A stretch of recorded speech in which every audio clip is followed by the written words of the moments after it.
Hello, family. It's Dr. Black with Rise, Pick Up Your Bed and Walk.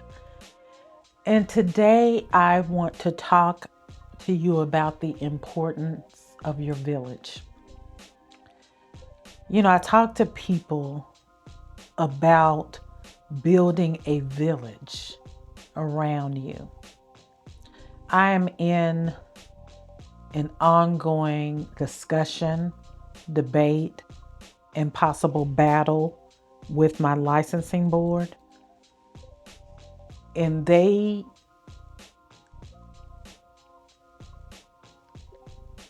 have almost taken the term village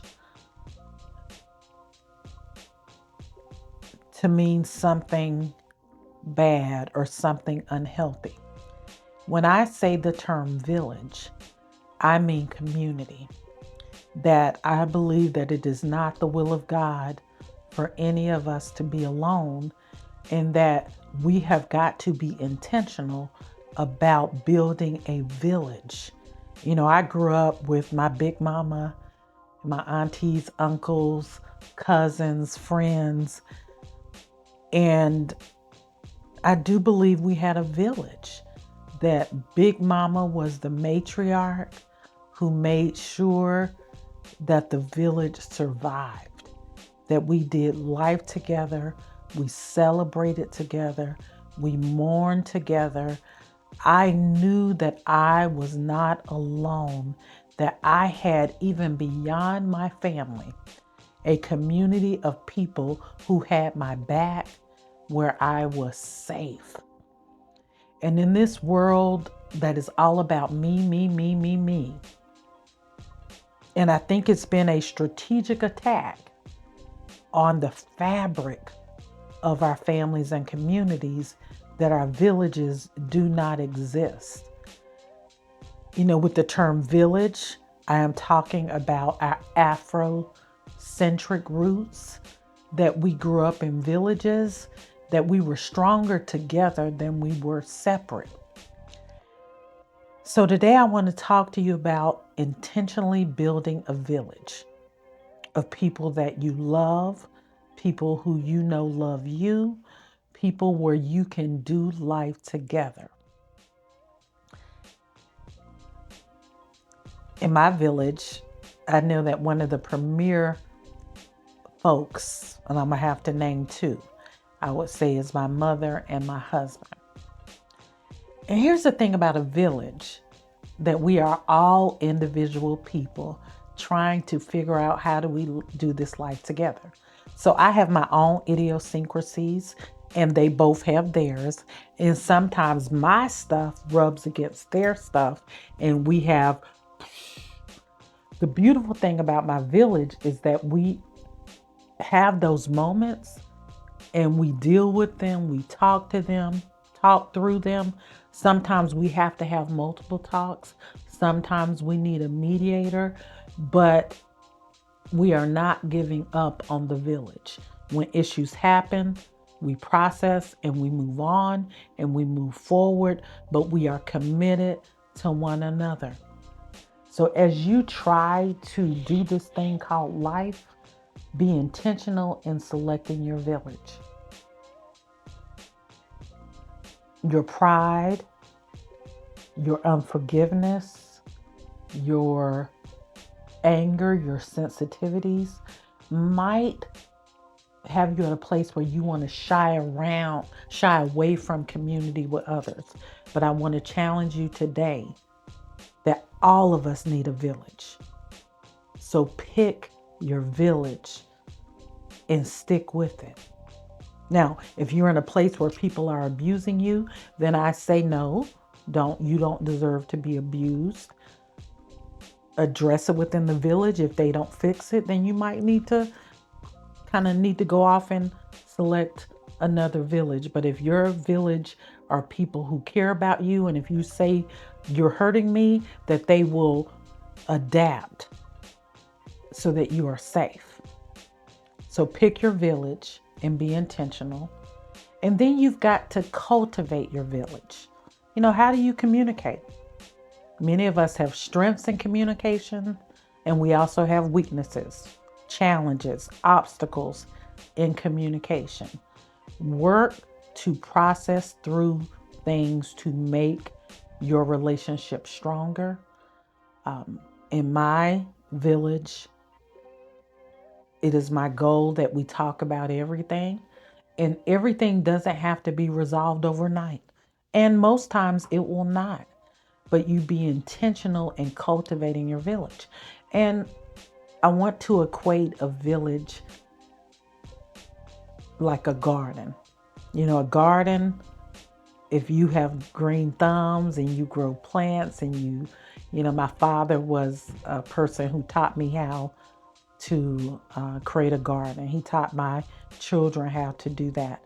And you had to sow, you had to till the land, you had to work, you had to plant seeds and water those seeds. That is what community and relationship is all about. When I meet people, I bring people in and they are part of my Genesis village. They could be part of my family village. They could be part of my friend village. But if you are a part of my life, when God brings you in, I am very intentional. And I know that every day I want to do my part to work the land, to work the garden. Sometimes in my life, I've had people present for seasons where I was working the land, where I was sowing the seeds, where I was watering. And then by the time the garden is ready to bloom, I may not see the blossom. That may be for somebody else to see. I'm a counselor. And so wherever a person shows up in their journey, my life intersects with them. So sometimes I see the blossoms and I'm thankful when I do, but I also trust the process. And so if I'm just the person that waters seeds that have been planted years ago, then I'm going to water with faith. If I meet a person and the ground is dry and barren, then I am going to work to restore the ground so that it's ready to receive seeds. I am going to do my part. And I trust God with the process.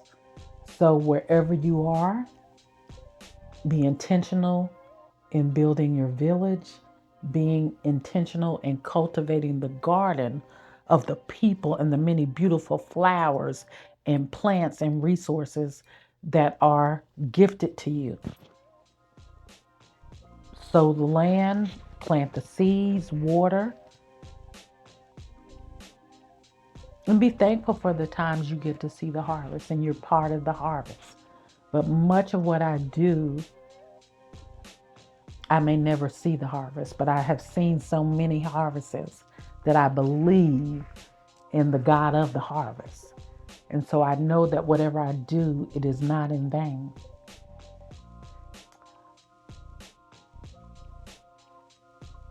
A few weeks ago in a church service, we had a mother in our church, Mother Wicks, who was praying.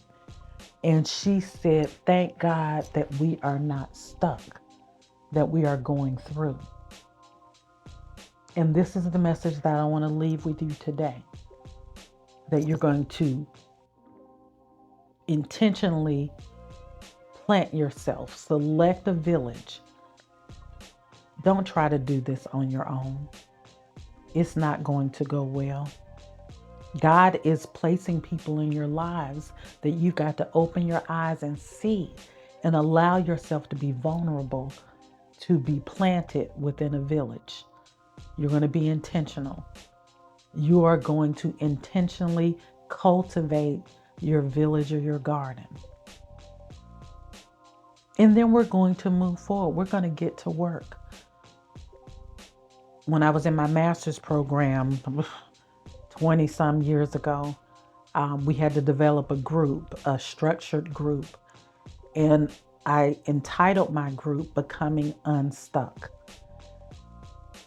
Even in my 20s and early 30s, I saw so many people that were stuck and were going around mountains that I had seen their mothers and fathers go around, that I had seen their grandparents go around, that I had seen their siblings go around, and they were steady going around that mountain. It was this stuck cycle. And I decided early on that I just was not going to be stuck. I'm so thankful that God gave me that revelation that I am going to move. There's a quote that says, go forward, go backwards, whatever you do, just move. Another quote that says, I dream of men who take the next step instead of worrying about the next 1,000 or the next 10,000 steps. So I had this revelation and awareness early on in my life, even as a child, that I refuse to be stuck. I'm going to go forward. I'm going to go backwards, but I am not going to stand still. And I have endeavored to live my life like that. So for those of you who are in a place, it could be a dry season, it could be a dark season.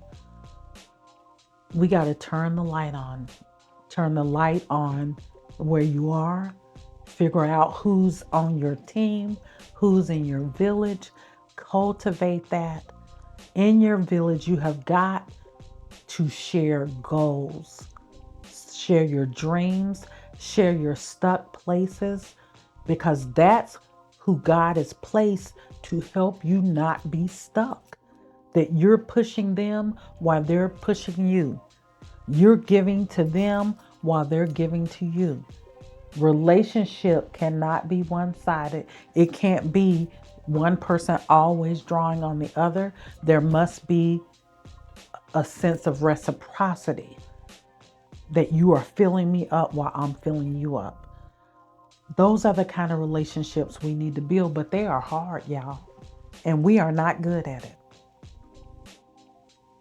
So today's message is about us being unstuck, picking the right people who we're going to do life with, being intentional in cultivating our garden, being vulnerable, sharing your goals.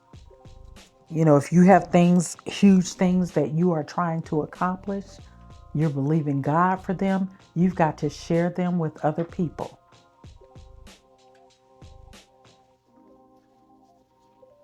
Okay. You've got to share those goals with other people so they can cheer you on. I know in my life there are so many people who are cheering for me, who are praying for me, who are on my side, who will step in to help in a moment's notice. And I don't take that for granted.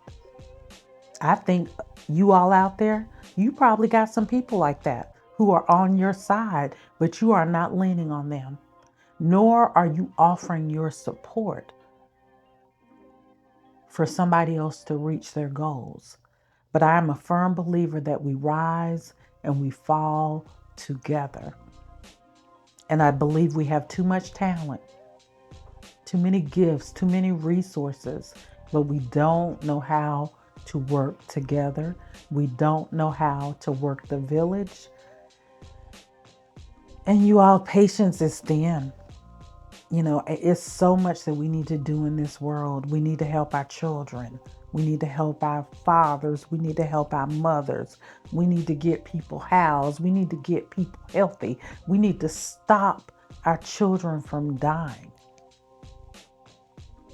And if you're trying to do a little piece over here and you're trying to do a little piece over here and I'm trying to do a little piece over here, how much more can we do together? So figure out what your goals are, what your dreams are, build a village, cultivate a village, share it with your village, and you all mobilize. Time is of the essence, and we got too much work to do.